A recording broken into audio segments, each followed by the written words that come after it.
Hello and welcome to episode 64 of the Championship Rounds podcast. Um, got quite a lot to discuss this week, so we'll jump right in. Um, Probably the most noteworthy fight this weekend. Yeah, Francisco Rodriguez just beats up Yafai to win the interim WBC flyweight title. It was brutal. It was really, really bad in that second half, man. It was such a bad beating. Like, I was gonna say beat up is an understatement. yeah, like we've all seen, like, a lot of people have seen. I tweeted out the stats, the CompuBox stats. Like, factually, that's like a historic beating. Like, the most punches landed in a flyweight fight from CompuBox. Like, that's such a I It don't beat know. the record by over 100 punches. Yeah, Yeah, and Averaged like 48 punches landed. the craziest thing about it is he didn't throw an insane amount of punches. Like obviously, 1,000 is a lot of punches, but that's not like a generational amount of punches. It's just he landed at such a high He percentage. fifty landed percent like of his half of punches, them, like fifty just percent of slightly his under half punches, of them. like because he's got someone in there with like no head movement, like no head movement. Like if I saw the CompuBot stats and it said like 70% of his punches landed, I'd believe it. I mean, it didn't look like he missed anything, to be honest. I don't. Almost all pretty much every punch he did land were in combination. So he did just land four at a time, like a lot. yep. And like, And it's not like Yafai didn't land like his own punches. I mean, he landed quite a lot, but it's just the difference was so drastic. And I mean, like Yafai's punches didn't have any effect, whereas Chihuas were. I mean, he got hurt like 20 seconds into the fight.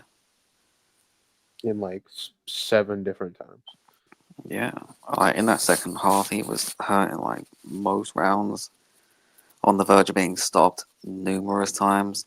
Should have been stopped, but British boxing, they'll stop. There are loads of prospect stoppages, but when a fight is getting bad, no, referee's not going to do anything. And I the mean, look annoying at part is, here you go. just look at Udine Ritson, man. Oh, or look Richmond, at yeah. look at Ritson. Like, he threw the bloody towel out. And let him And he get was already dropped twice down more. twice. Or, yeah, I was gonna say Yeah. twice before that and twice more. Like, yeah, sure. Like, throwing the towel out, you can do it, and we've seen it before. And like, there's obviously one obvious case of it being good, but that's not one of those cases. I mean, he's getting absolutely bad. If someone throws a towel in, just stop the damn fight when they're getting bad that much. The annoying part is that the towel wasn't even thought of being I brought mean, out this way. like, look, Rob, Rob McCracken, he had the towel out supposedly in round 12, ready to throw it in. Like, what's the point? Round 12? Well, he should have threw it in round 12. He finally got dropped. Yeah, But he he should should have have thrown thrown it it like in three round 12. rounds before that. Like, if you're gonna pull the towel out in round 12, don't just have it there. Just throw it. Like, he's getting bad, and he's just been dropped, and he's eaten What do probably you 500 punches at that point. what do you get from being like, oh, okay, I didn't get stopped? But What that's a career. That's a live altering beating. That's a career altering he took beating. like 4 or 5 rounds more beating than he needed to. Yeah, and like, It this could isn't. like his career could have been like salvaged a bit if he just got stopped. Like he okay, you got stopped by someone who just doesn't care what you're throwing. That's okay. If he lost, him losing is not bad, like at all. But the way he got beat on every round, and it lasted the entire fight. And like, it wasn't even a case of him just getting beat up by someone who just has a crazy engine and is crazy tough. There was a skill difference. You could see the skill difference in it. I mean, look at Chihuahua on the back foot when he was like countering and making those angles. I mean, he just looks so much better. Yeah, all his Yafai combinations started with a counter punch. yeah, he was just countering him. Like, I mean, he did do that like back in the day, but not that good. You know, that's what you get. You fight someone who's been around that long, fought the 15 people, years. and fought the people where he's fought. It's like if like he hadn't significantly just fell off and the weight was fine, then yeah, you just knew it was gonna be bad. I mean, Yafai can't fight the way he fights against Chihuahua and Or win. any archetype of fighter like him. But Chihuahua is like one of the better fighters that fight like that. Like not many people still fight like that. And like you hear, I just saw loads of interviews, and I didn't watch the interviews because I had better things to do in my life. But I saw the titles. I was like, he fought the wrong fight. He didn't fight the wrong fight. That's how he fights. Like yeah, He's like fought like that in. like You knew slightly. that when you sign the fight, he's gonna fight like that. He's not gonna start boxing when he fights you like that. He makes a few more angles, I guess. Like it was in like the sixth round. I mean, he fought a little bit better. He got a little bit of angles, didn't hold his feet, picked his punches better. Like maybe, but he just doesn't do that a lot. I mean, he fights how he fights. That's what he is. He's not going to be able to fight any better because he doesn't know any other way. You say pick angles, but when your head's getting punched around, like you're not really That's what thinking you mean. about that. Yeah, and he couldn't even really pick angles anyway because Yeah. he was getting out angled Yeah, like it's just by the ridiculous. superior Like fighter. Like yeah, he that, just couldn't do like anything. Like one, he's not good enough. Two, he's not experienced enough because, like, I was just saying to someone, like, they were asking me, like, is he good? And I said, or what's his level? I said, I don't really know. It's hard to judge whether he's world level or not because the one world level guy he's fought, well, he was half retired and didn't want to be there, didn't put up a fight. I mean, it's hard to tell where he was, and we found out he's not a world level fighter And he's in a because horrible place because he's 32, so he was forced to be rushed anyway, and he's probably still gonna be rushed. yeah, he's 32, hasn't had many fights, spent way too long as an amateur, but I guess it got him a gold medal, so fair enough. And now he's never going to be the same. this is sort of what we said though. But literally in the preview, like we all said, the way Yafai is going to lose this fight is because he can't punch properly because he's spent so long as an amateur, and Chihuahua's just punches way too hard and is so much stronger, and on the inside he's so much better, and he's got these weird angles. We just like, and instantly in that fight, like instantly the first round, Yafai's legs go, and you're like, oh my god, he's gonna get battered. And like from that moment on, I was just like, I picked Chihuas to win, but from that moment on in the first round, I was like, yeah, there is no way Yafai's winning this fight. She's got punched on, man, and that second half, man. Like we say this a lot, but my god, you want his career ruined. Yeah, Like I did pick. It probably is around.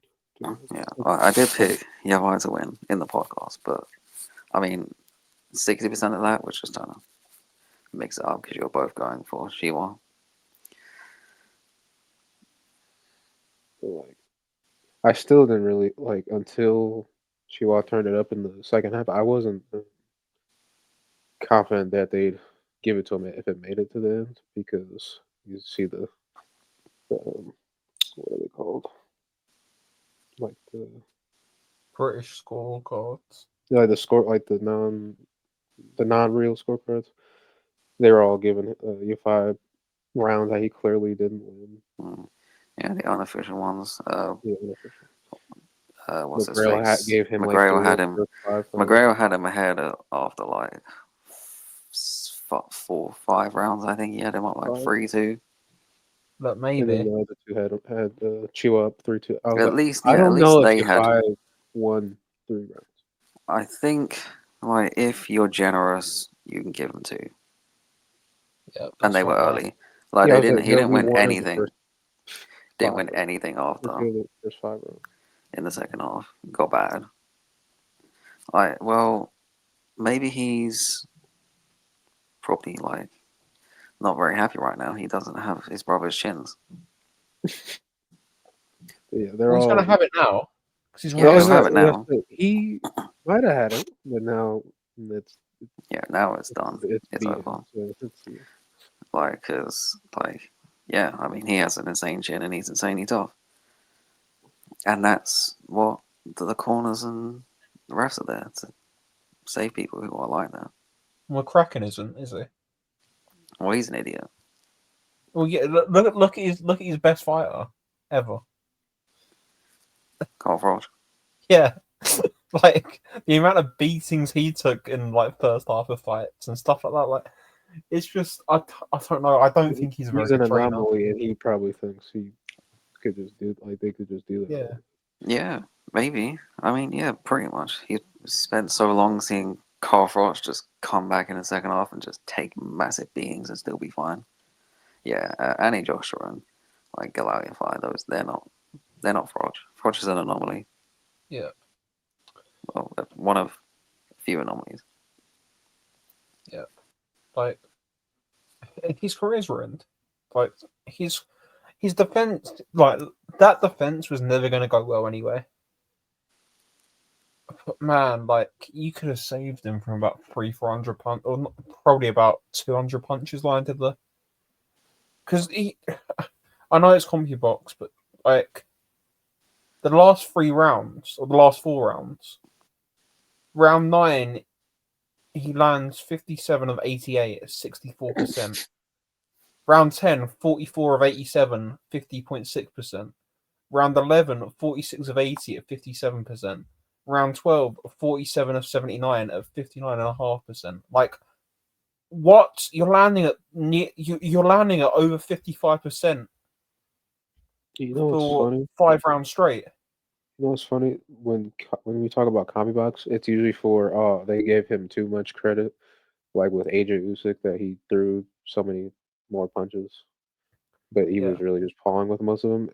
In this case, Chihuahua probably landed and threw more than they Yeah, probably definitely. did, to be honest. Definitely.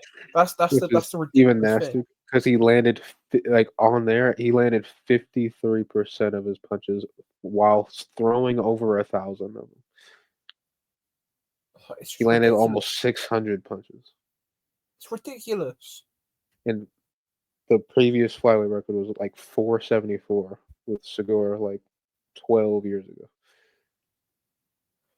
I just mean, And he landed 575, over 100, like 101 punches more than the record. yeah, and it's like, I just, I just don't know how you can bring your fight back from that.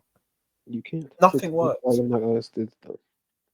And it's sad because I wasn't super high on him, but he was obviously somewhat good. Yeah, He was fun to watch too. But like How many punches did he land? if Chihuahua, on CompuBox 5 to 8. 570, Oh no, 570. that's power punches. 575. Sorry, Right, I 5 to 8 don't power know punches. the last time they updated this, but if this is updated, that is the third most punches landed ever since they started. Oh my god! Jesus Christ. I didn't even. I was gonna say I didn't really think about it, like to put it up with like every division, Yeah, but that's That's a behind historic beating. behind Dorsey Paez and Chocolatito Takayama, and just above Philip Holiday against Ivan Robinson. Like, Yeah, that's I didn't even think to look at that. Third most punches landed ever. what Type of since since '85, well '84, whenever they started. That's insane. So yeah, we thought it was a historic beating. It's more than a historic beating. Yeah, and like, how many of those were power punches? Like 525? Did you say? Yeah, he 5 to like 8. yeah, like Like, hold on, 59. 528. Hold on, 528. That would be joint one, two, joint sixth. It's just Most. Man,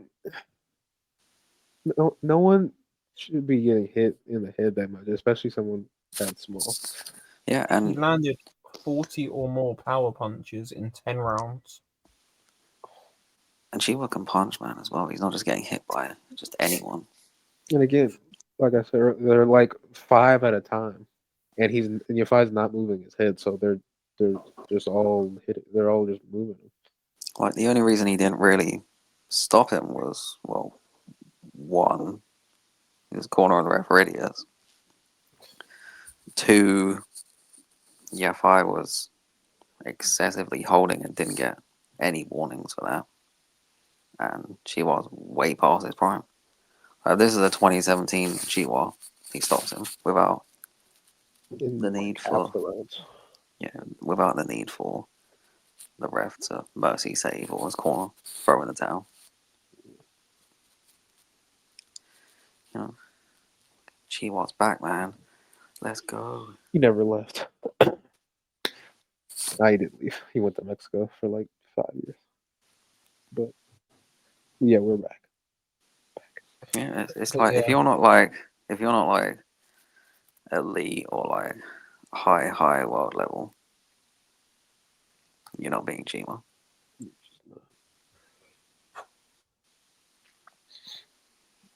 Pretty much. And if you come out the GB setup, you're not going to have any head movement. That's another story, though. Oh well, if you're just British, you're not being anyone good. Especially not- in Mexican. Especially in Mexican. Yeah. Why do y'all still do that? I mean, It looked like a coincidence for like a while. It's not. There's some. Yeah, it's There not. seems to be some type of. like, I guess Yafai didn't really have much choice. Like, he had to fight Chihuahua, but you know, I guess it was a bad move, but I mean, he had to. He's old. Yeah. And it was the mandated fight. And, like, Yeah. yeah. Which is why Adam Smith on commentary. I just want to touch quickly on this, the commentary. Adam Smith, you're an idiot for crediting a matchmaker for putting on a fight that's been ordered by a sanctioning body. That's not how it works. Yeah.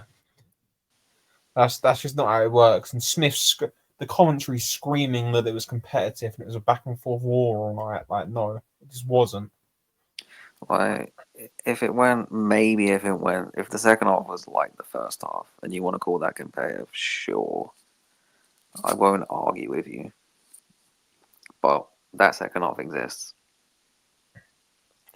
We all saw it. Yeah. And I don't think commentators should be openly calling people or sort of insinuating that people are drug treats when they haven't failed a test just because they're beating up a home fighter. I don't think that's very good. I don't think that's very good for the culture of boxing. I don't think it's Very don't think we should unprofessional. be doing it. It's not. Yeah, It's not. it's not like he did anything he doesn't do, really. I mean, that was a pretty low output in a 12-round fight for Chihuahua, to be honest. He just had someone I've seen him throw more punches in less rounds. Yeah, pretty much. He just had someone who had no defense. If you're gonna let somebody he probably got tired from beating on him. That's probably slowed it down in some rounds. Yeah, I mean, he might, got a bit kind in his old age and was chill out a bit. I don't want to like kill this guy. And that's another thing as well. Boxing media and people who are paid to commentate and stuff, they should have at least watched the opponent, and then they wouldn't be coming out at that. But we all know they haven't. Oh yeah, you can tell they looked at BoxRec and they're like, oh, he's just fought in Mexico for the last couple years. He's just gonna be fat, out of shape. No. Yeah, like no, you got the best version of him in this decade, probably. So besides, was Ioka this decade as well? Oh, that's what I meant. Yeah, it was. Look, this is a guy who, well, he has one of the best fights of this century. He has the best middleweight fight ever. I mean, he gave Nakatani one of his toughest fights. He got robbed against Ioka. Close fight against Fuentes that could have gone either way and only been stopped by Chocolatito, and that was a bad stoppage. Yeah, like And it's Nietes. Galal. It's Galal Yafai.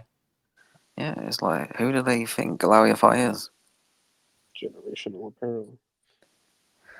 Like, generational for stopping Tommy Frank. Augustin Galto, Tommy Frank, and half-retired Sonny Edwards. Hell yeah. It's Who had, elite right there. like, and Sonny Edwards, who had been through the ban being. And he won that Carrillo fight easily, but like he got cut off in that fight, and it was a bit taxing physically as well. Yeah, it's like he just didn't want to fight anymore. Yeah, Like, his heart wasn't in it. yeah, like just boxing media. A lot of boxing media and boxing commentators need to actually watch these guys because it just gets frustrating. Like they roll up and it's like, oh yeah, it's just gonna happen because he's a good British lad and he's a random Mexican with bad losses, and you know he must be a bum and all this crap, and it's like, just shut up. And probably not say he's doing very well when he's getting his head knocked around. Yeah, and it's not just commentators. It's like the YouTube media people as well, and it's just such a horrific thing. Like he must be on PEDs, but Conor Ben's innocent. It's the same people saying Conor Ben's innocent are saying that Chihuas is on PEDs because he beat up somebody who's not really proved anything as a professional yet. Ridiculous. But anyway, Yeah, it's like, yeah, not every Eddie Reynoso fighter is on PEDs. Just most of them. and he's not trained by him. That's the point. He's managed by him. But don't make that distinction. Yeah, because I can't remember the name of his trainer, but they said it. They had an interview with him. Or he translated or something, I don't know. Can't remember. But yeah, really good performance by Chihuas. And that Kenshiro fight, man. If that happens. Well, are they gonna say he's on PEDs after he throws 1,200 punches and lands 600 of them against Kenshiro? I don't think he'll need to throw that many punches because I think he might beat Kenshiro. Not too much. I He does have a chance. I think he might beat him.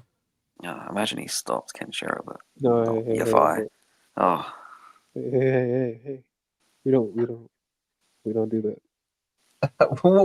Oh, that's one of the best fights in boxing. Like just style wise, just for an absolute war. Like they're just gonna throw 1,000 punches each and land about 50% of them. yeah, because if Kenshiro does lose that fight, then you can say he fought the wrong fight because he is an idiot and fights like an idiot and just loves to scrap when he can just box. Yeah. And not Galal Yafai, who can't do anything else.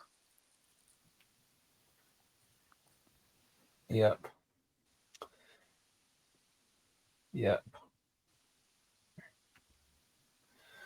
Oh, it's just gonna be such a good fight. But yeah, hopefully your fight has a long rest, and I'm not sure I want to see him back. A long rest forever. Not dead, but don't fight again. He probably should retire after that, because man, like look at the way Gamal and Cal went when they just started getting dropped all the time by non-punchers. I think that's going to happen again.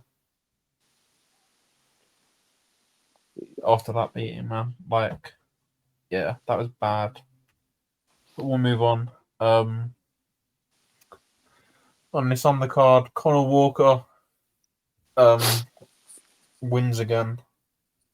I quite like him. He's a fun little fighter at British level. I don't think he's very good, and he wouldn't have been British level 10 years ago, 15 years ago. But like, he's fun enough, man. I'd rather watch him than watch a crap prospect go the distance with someone. Like, I think he's good for this level at least.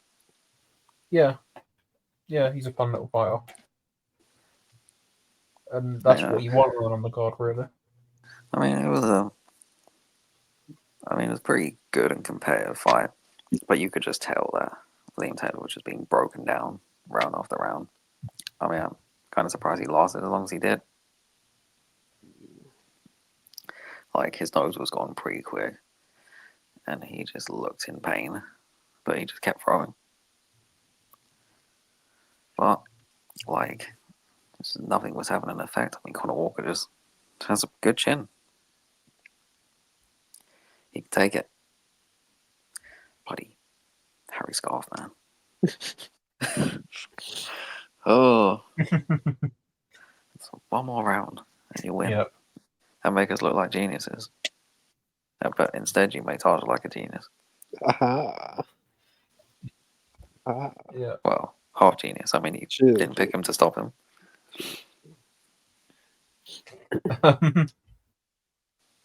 Yeah.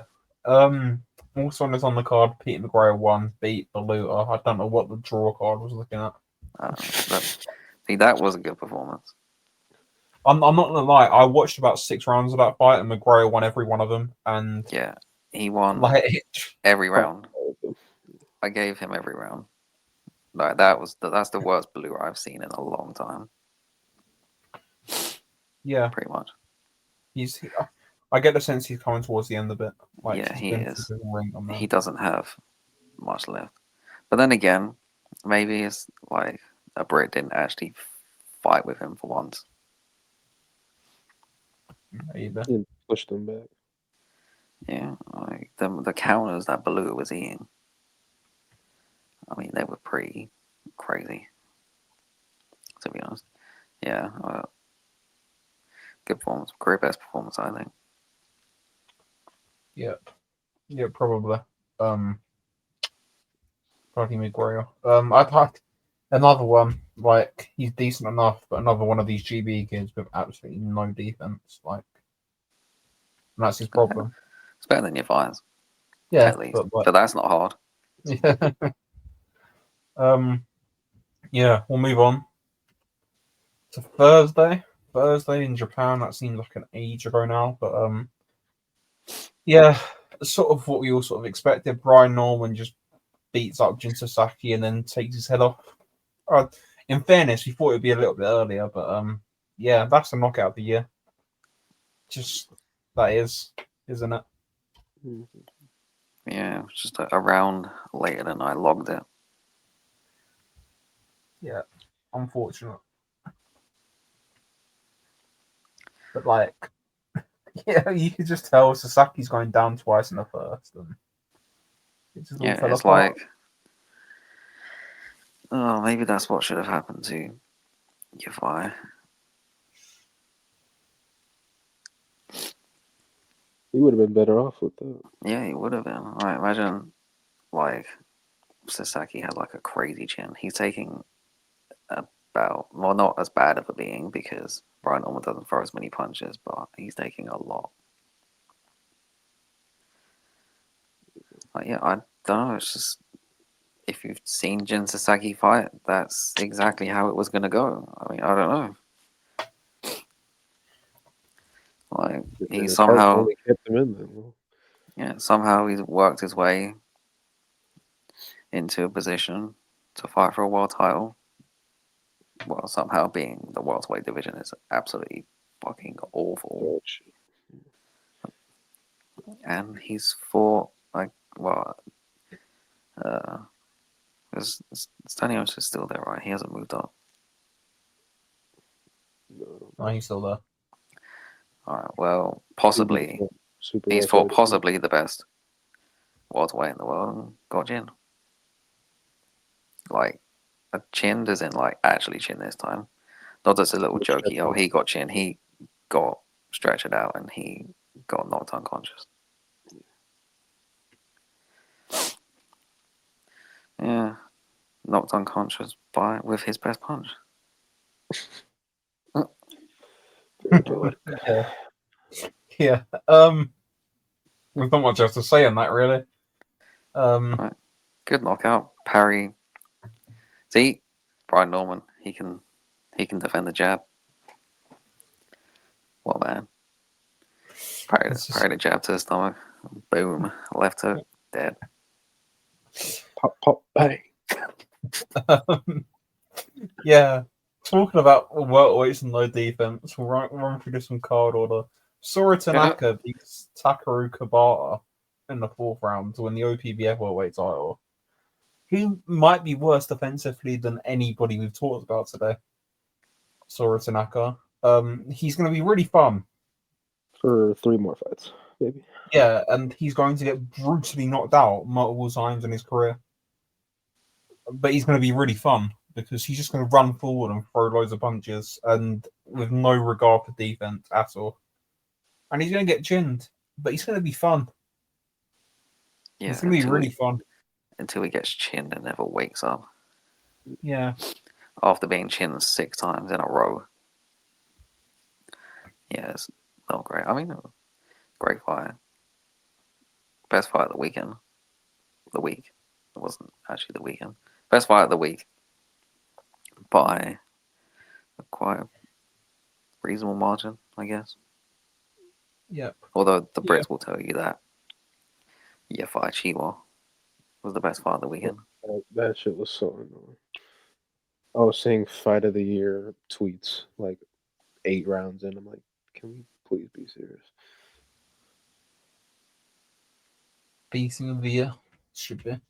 That was so aggravating. Yeah, Rhea Abe beat Yu Yoroku to win the vacant Japanese title. Decent enough fight.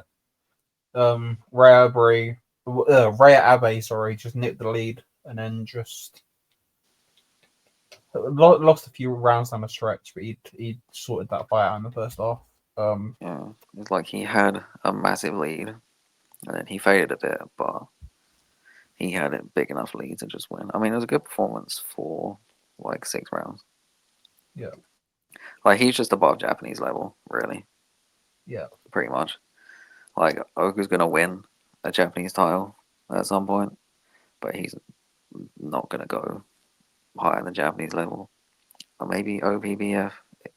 Like, he'll probably fight for one if he wins for a Japanese title, but not on the level of an Abe who's fringe world level still, maybe somewhere around that area. 5th weight's deep, man. Unlike It is deep. Yeah, probably around 15 to 20, maybe. If you're thinking about it, like it's a really good division. But yeah, he's fun enough. We'll move on to the vacant light flyweight title, the IBF light flyweight title. Sims beats Araneta by a split decision that should have been unanimous. Araneta, when he actually threw a punch, did drop Sims in the 3rd round. But that was probably the only round that you won. Maybe one other round. I gave him round 6.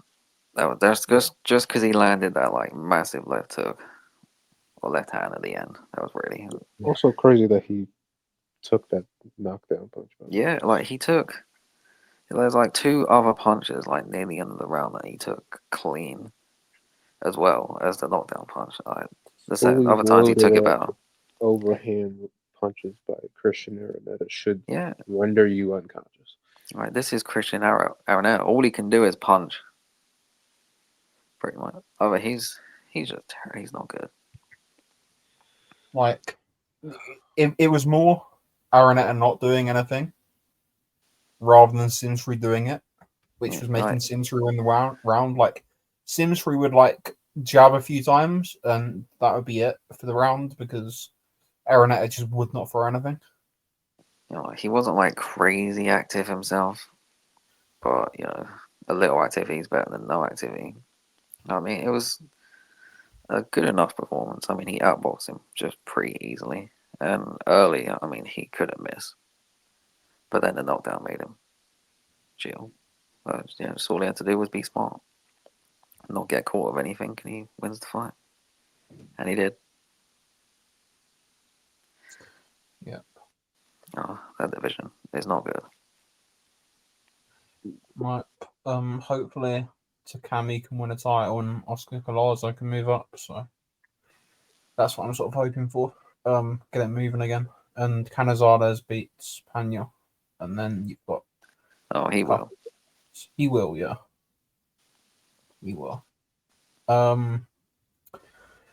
Anyway, there's a couple of other bits this weekend, not much. Milnicki won, Callum Walsh won. I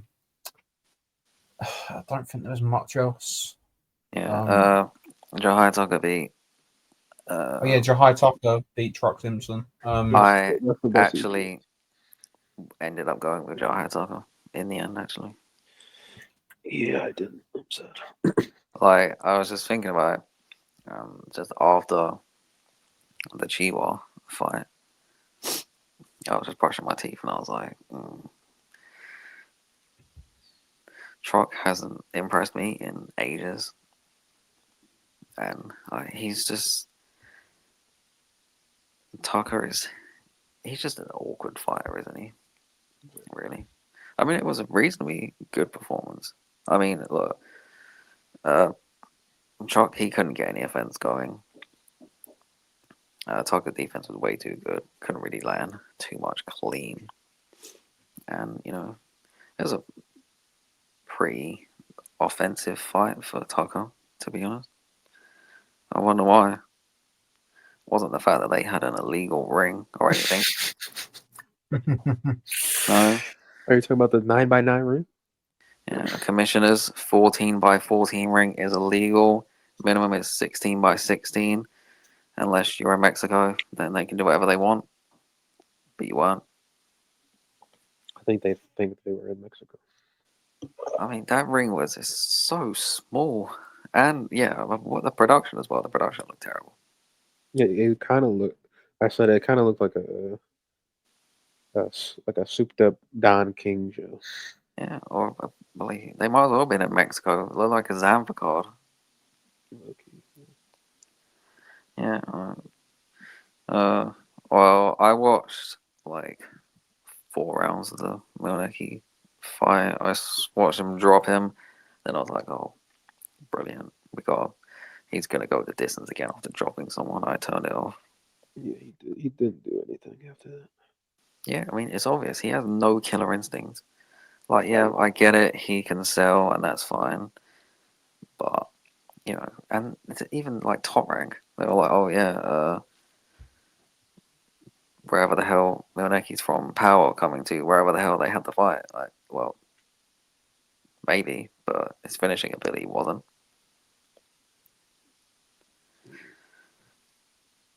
Yep. It really wasn't a good show to watch, to be honest. Like, none of the truck fight was good, the Jahai Tucker fight. I like that fight. Apart from that, man, it was rough. It was really rough. But yeah, we'll move on to the previews for this weekend. Quite a lot of weird fights this week. Start off with the world title fight. Zurdo Ramirez against Dorticos. WBA and WBO cruiserweight titles. Let's be honest here. If Zurdo doesn't win, there's a very big problem because as much as I love Dorticos and I loved him in his prime, he's inactive and he's like 42. And he's a Cuban 42 as well, so he's probably about 50. And yeah, he's so inactive. This is the best version we've ever seen. And I think, Zurdo's going to just beat him up, maybe stop him late. Yeah. He's just got to be wary of getting caught with a massive bomb. Obviously, anyone has with Dorticos, but Yeah, I can't see Dorticos winning. Like he's not winning. He wouldn't even win in his prime because like he's just too one dimensional. That's what he is. He's a 1-2 fighter. Yeah, Basically, he's like if Deontay Wilder had skill, that's Dorticos. Just Wilder obviously hits harder. Basically, yeah. Zurdo's gonna dominate him. I How don't many think he's fights gonna has stop him. Dorticos had in this decade? Not many. Like 3. He's made so much money because he was WBA mandatory for Gulamarian. He stepped aside to fight Zurdo. And he stepped aside again for the CBS fight, and now he's like chief support in this show. Like he's made so much money off an undeserved WBA mandatory spot. It's hilarious.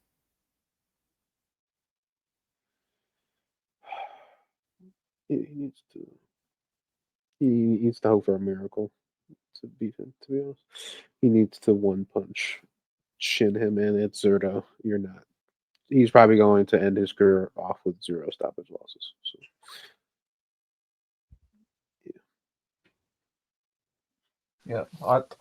Yeah, Zurdo's gonna dominate him.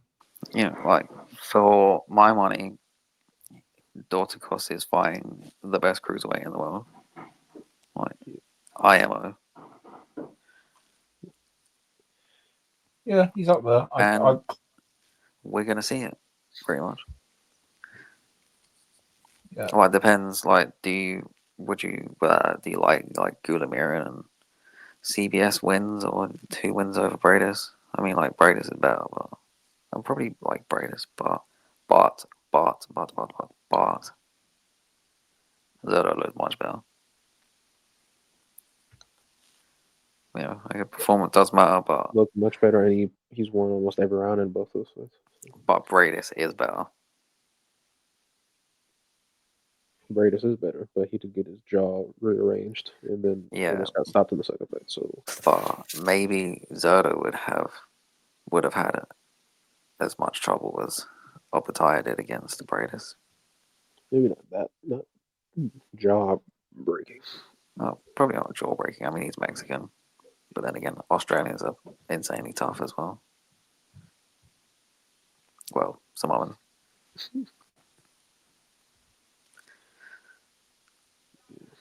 We'll see. One of the best fights on this card, one of the best fights this week on this show. Floyd Schofield, Tevin Farmer. I've got a pretty strong opinion on this fight, and I just think Tevin Farmer is going to box his ears off, and I think he's going to win a wide decision. And I think Schofield's only chance in this fight is to catch Farmer clean and stop him. To be honest, I don't see a way Schofield can get near him technically. Like Farmer is just levels above him. I know it's 3 defeats back to back, but like Muratai, like they're all really like razor close fights. There needs to be some context to those. Yeah, those losses. The Murtaugh fight was close. The second fight was close. I thought he lost the first. What's it called? It's a pay-to fight, but it was still close. He dropped him, and then the third fight he fought like 9 rounds with 1-1. So, and he still kept it close. yeah. Maybe like because that is it's the second Zapata fight was pretty recent. Like maybe they get him at the right time, but I don't know. I think Farmer's a level above him, man. I don't rate Schofield at all, to be honest. I mean, outside of like the third round, like I think he looked better than he has in a while against Huron. I mean, he fought a pretty disciplined fight because like he just fights like an idiot, doesn't he? He doesn't want to box or be disciplined, and that's what makes him look terrible. That's what gets him cut all the time. Yeah, I think if he fights Southpaw against Farmer, he'll have much more success because shoulder roll against Southpaw doesn't work. But he keeps switching. Like if he's gonna switch to orthodox, I mean he's just not gonna be able to catch Farmer. But it's like he's faster than Cepeda. I mean he's not as stupid as Cepeda. Has better footwork, faster feet. I think he can. I think it's gonna be close. Maybe you never know, they might just give Schofield. If it's close, they'll probably just give it to Schofield. But would it be close? That's what I was thinking. Because like Farmers, he's just good. Like he's so experienced. I mean, maybe he just boxes and lets Farmer just take the lead. Like if he takes it to Farmer, he's just gonna get pinged about. To be honest, like he's not like a defensive savant or anything, but I mean he doesn't have like Cepeda defense. The best kind. At the very least, it's like a tougher style matchup than Cepeda. Cepeda was just made for Farmer. Just unfortunately, Cepeda throws so many punches that he can win rounds based on volume.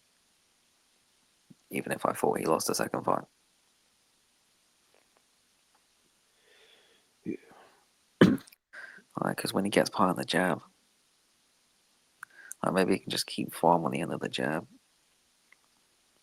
But I mean, he's not the biggest guy, is he? Though, like Farmer's old. Like his feet are not going to be as quick.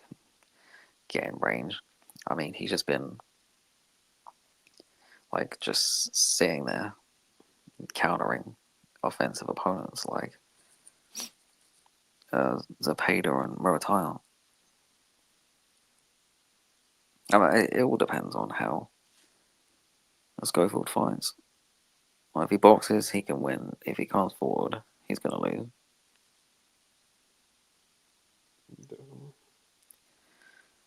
One thing with Schofield as well,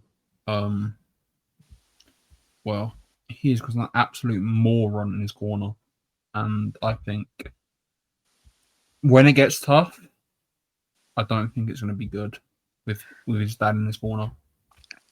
Like he does. His dad is a moron, and he talks way too much. But in his defense, I mean, at least in the Heron fight, he was telling him the right things. Like he was telling him to not get in a fight with him and box and be smart. And he threw the bloody kitchen sink at him after the third round. And he got hurt in that round because he traded and was like, you can't knock this guy out, box him. And he needs those instructions against Farmer. Just box him. Box and move. I don't even think that's going to be enough, I really just I favour Farmer heavily. There's been a few underdogs these last few weeks that I've favoured really heavily. Rodriguez was one on Saturday, and this is another one. Schofield's just not that good. I think this is way too big a jump. We said after the Giron fight, he needs like a load more fights at that sort of level. And to have that illness that he had in March or February or whenever it was for the Shakur fight, take 7 months off and jump right into this, I don't know, man. That's a big risk. Yeah, because it's one thing being able to outbox and dominate Heron, who he's very basic and has no defense, and he's not exactly the best fighter, but it's very different doing it against a Tevin Farmer. Even a 2025 Tevin Farmer, who we've seen is still able to do the business. Yeah. Yeah, it should be a good fight though. I'm really looking forward to that fight. Yeah, I mean, there's some good fights. Well, good fights. I mean, there's one good fight on the card, and Zurdo, who's good. It's a shame about the main event. We're not going to talk about that. There's like 5-10 rounders on this card as well. Like Raul Carrillo's fighting Victor Rodriguez in a WBA welterweight eliminator. Raul Carrillo's coming up like war with Alexis Rocha. I like Raul Carrillo. I don't. think he's particularly like top level, but it's welterweight and he's fun and he throws a lot of punches. So I think yeah. I haven't seen his opponent, but I think he's quite fun. Scrappy's back against Salato Henderson, whoever that is. Is that the guy that? Yeah, that's the guy that Ricardo Sandoval beat. Yeah. That's the guy Ricardo Sandoval beat, who weighed in at 107 pounds for that fight, and like, yeah, he's tiny. Like, he's a tiny flyweight, which you don't hear too often. And then Victor Morados against Rene Alvarado is also on it. Rene's shot now, I think, finally. But he's one of the best 34-16 fighters in boxing, still. Been a warrior for years, man. Rene Alvarado. Jordi Ariarte's on there. Joshua Edwards on there. And yeah, a couple of other Golden Boy prospects. Like it's a decent little card. Avios Griffin is on there, the welterweight they've signed. Fighting Julian Rodriguez. I think have I seen yes, Julian Rodriguez lost to Pedraza a few years ago. That might be a good fight. I think it was at that fight actually. It was on the Shakur Nakathila undercard. I was unfortunately in attendance. Yep, that's not. Jesus fucking Christ. Yeah, years ago, man. But yeah, that could be a good fight. Who knows? There's so many 10-rounders on that show. It's ridiculous. But we'll move on. Friday in Canada, there's a couple of Canada fights this weekend. And Billy's going in with Sasaki for the interim title at 168. And Billy's going to march forward and beat Sasaki up, I think. Yeah, and I can just see sort of a left hook to the body and Sasaki crumbling, to be honest. Not the good old Triple G downwards hook. They knocked out what's it? Nicholson. Yeah. I just think Salaki's at the point. It's probably gonna be some nasty hook. Regardless where it is, he's probably gonna get knocked out. He's definitely getting knocked out. Yeah. He's coming off a good win against Adiak Madoff, but like that ain't anything on Billy, man. And Billy's like and Billy's a weird fighter where I think he'll dominate guys. This is gonna sound really stupid. And Billy will dominate guys that he's better than, but look really, really bad against guys that he's not better than. If that makes sense. He'll get like 12-0'd by someone. Yeah. Slightly better, but he'll beat on it everybody else probably. Yeah. Or he'll just get like cleaned out with like an uppercut or something by someone soon. But like Sasaki ain't the guy to do it. Hell no. If he does, with Jesus Christ. If he does, then that's upset of the year. The game is gone. The game is gone. Yeah, the game's finished. This show, Wyatt Sanford's on there, like every Eye of the Tiger prospect under the sun. Vendero, Santana, Butler. Actually, that's the point. Butler was meant to fight Eric Bazinian on the show, and Bazinian pulled out. That would have been a decent fight, I guess. But yeah, the chief support is Makhmudov back in the mix against Ricardo Brown. Makhmudov.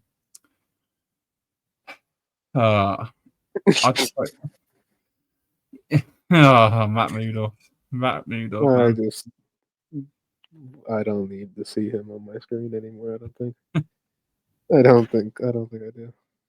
You know the term "big stiff idiot"? I think it was just created for Arsenal about Makhmudov. He is just a big stiff idiot. Jesus.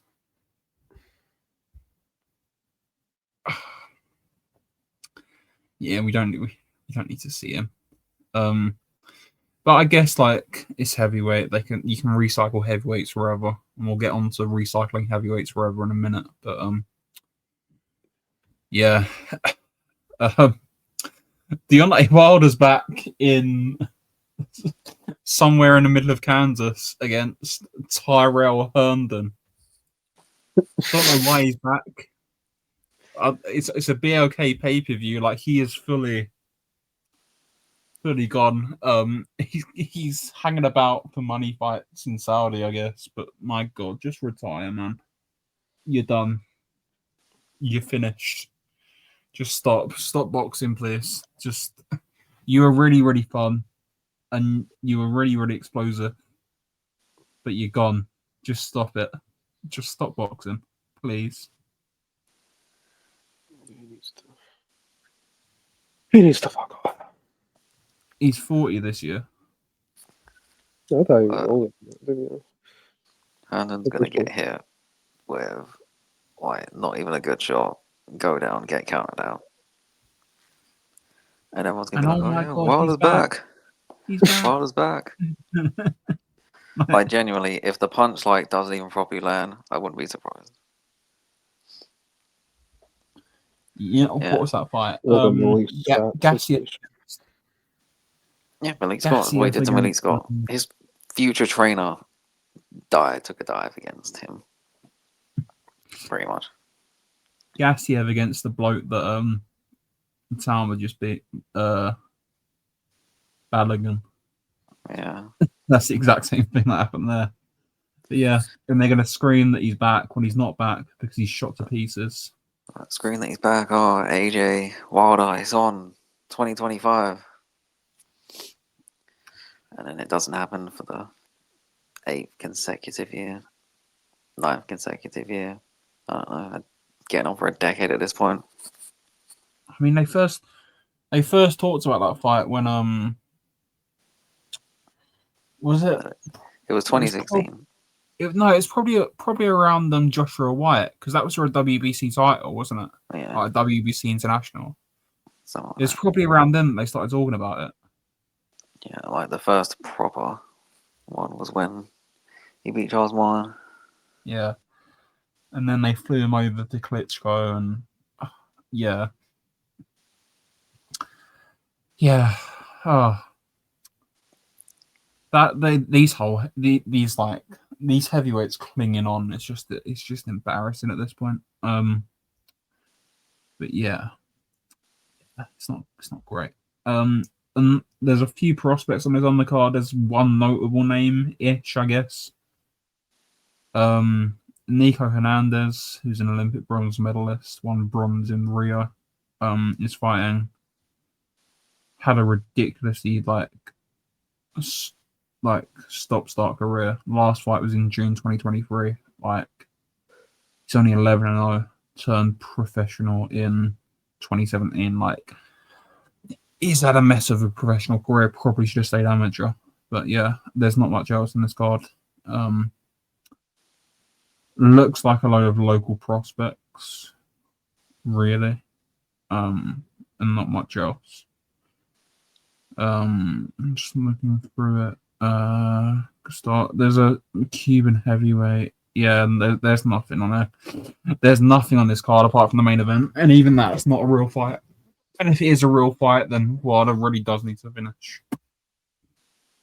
Also this weekend in Canada, Michael Sizlak, John Pascal for the interim WBC title at cruiserweight. Pretty sure we're all in agreement that Sizlak's going to batter him, because Pascal is he better batter him. He better batter him and stop him. Yep. Pascal needed that last round knockout last time out, didn't he? And if he doesn't stop him, he better have a Chihuas numbers. Yep. Or that type of beating. I think he will stop him. He will. Pascal's not cruiserweight. Froch in 2008, man. Jesus Christ. Mickey is the real best cruiserweight in the world. Yeah. Exactly. What a man. 43 years old this year, John Pascal. Is there testing for this fight? Even if there is, it's not saving him. No, because this wouldn't happen. Jesus Jesus, what a state of affairs. We'll move on. I think it's Wednesday this week. It's either Tuesday or Wednesday. Liam Wednesday. Power's fight Wednesday. Liam Power is fighting Jonathan Navarro's first fight since losing to Hitchens last year. I've watched Jonathan Navarro on the Pro at Scarlet Island, and yeah, Power should be beating him pretty comfortably. It's a combat fight for him. I think he's moved up. Has he? Oh, okay. I think it's Well, a welterweight fight. he should say what he should do. He should move back down and fight George Kambosos on Australian pay-per-view. That's what he should do. Maybe he shouldn't, because I don't really want to watch that. Probably. Yeah, but the Australian public do, because the Australian public Pay for buy anything. anything. I mean, even they're fed up that everything's on pay-per-view, but they have no choice. Got no choice but to buy it. I don't. That's not a. It's a combat fight, like we said. And Liam Wilson's on the undercard, the best 4-round fighter of all time, against a random Argentinian that he should beat. Well, lost to Magnesi. Maybe he's not. Maybe he's not the best 4-round fighter of all time, because Demetrius Andrade exists. This is at super featherweight. Yes. I thought Wilson couldn't make it. The Dib fight was at one. He hasn't made super featherweight since the Valdez fight. Yeah. I mean, that doesn't necessarily mean it's at super featherweight. Maybe it's just it's for a title though. It's for an international title. It is. Yeah. Yeah. Yeah. I don't know. Maybe it's because it's a terrible opponent. He's like, yeah, fuck it, let's go back down. Magnesi couldn't stop this kid. I don't know. That could get interesting. I still think Wilson should just chin him, but maybe he's like, oh, well, I'm terrible at lightweight. Might as well go back down and have him. He's terrible everywhere. He's terrible at 130 as well, but I was like, let me go back down to lightweight and be twice the size of everyone. Yeah. But that's about it for this weekend, or this week, I think. Callum Peters on that Australian undercard. He's an Olympian. He was quite good at the Olympics, if I remember correctly. I don't think there's anything else. Avni Yildirim's back in the mix on Thursday. In Turkey. I don't know. Is there anything else? I don't think there is. Well, there is. But, it's Brits, so do we care? Zach Shelley back in the mix on Friday. Is that what you were talking about? Or something else? Is that? Yeah. That's not much. There's not much, but we'll move on to the news then. It's been a weird week for Joseph Parker because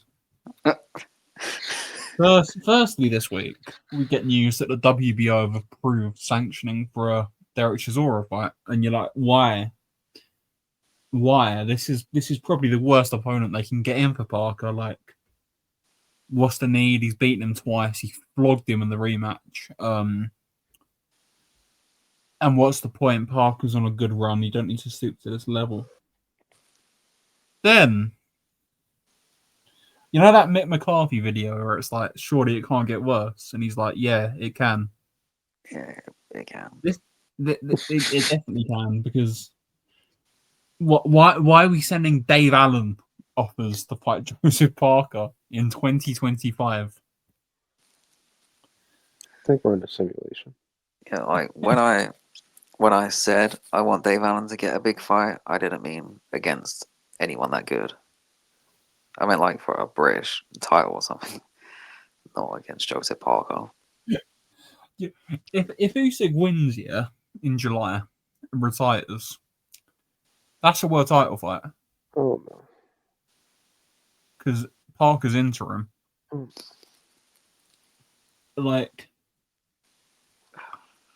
What's going on? What is going on? in boxing that were sending Dave Allen offers to fight for a heavyweight title. Yeah. I don't know. Dave Allen's box rec for the past 6 years. He's beaten one non-journeyman, and that was Johnny Fisher. And even then, Quit against Clark, quit against Pricey.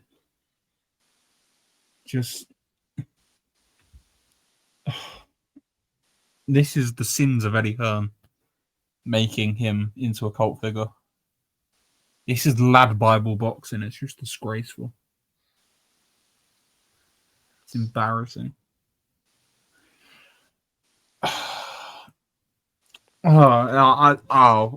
Yeah. Just don't do this. Just don't make this fight, please. well, I saw that Dave Allen made a video about it on YouTube. Maybe I'll watch it, see what he's got to say, see if he's going to take it or not.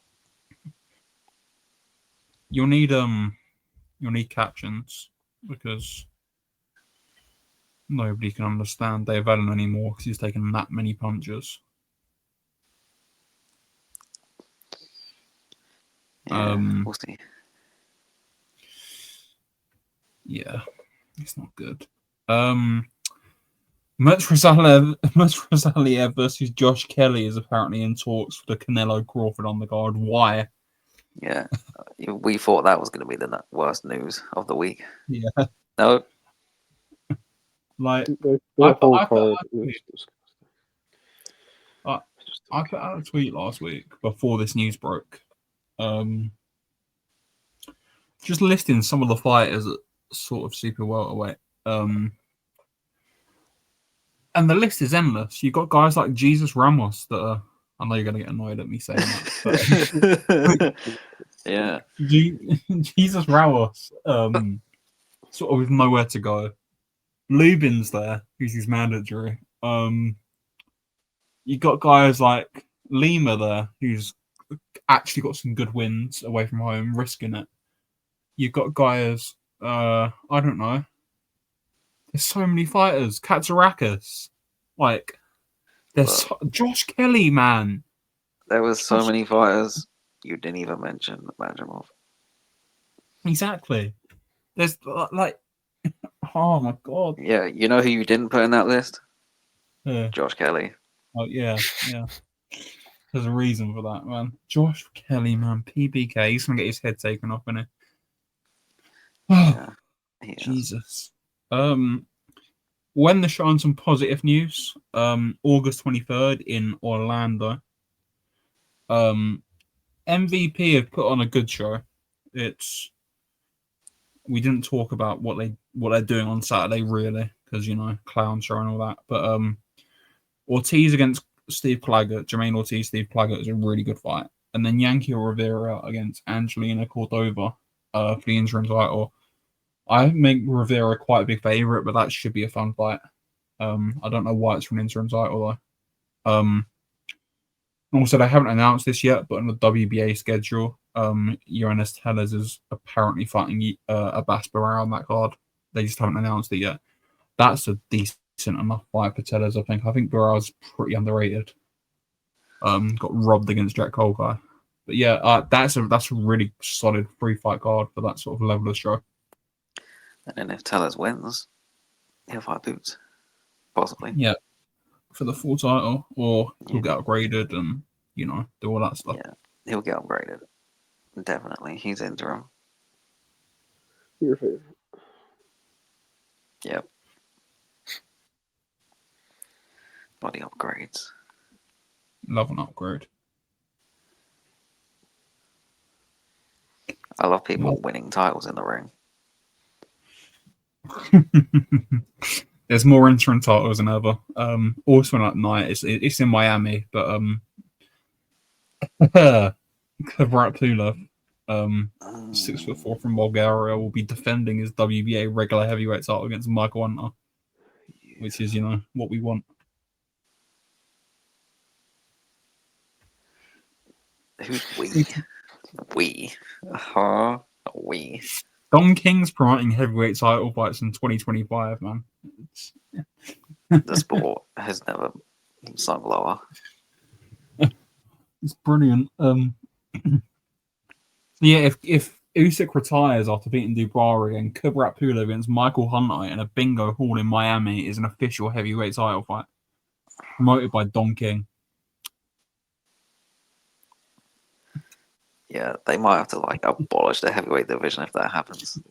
Yeah, Pretty much.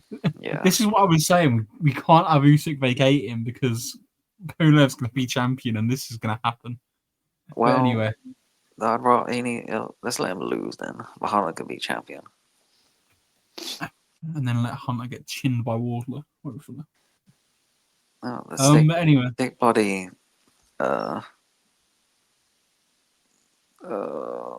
Bloody hell! What's his name? Completely forgot his name. I've blanked. You know, Just pack it in, bro. I've It's blanked. I can see his face. No, I can't believe I forgot his name. Moses Tower. There we go. Stick Moses Tower in with him.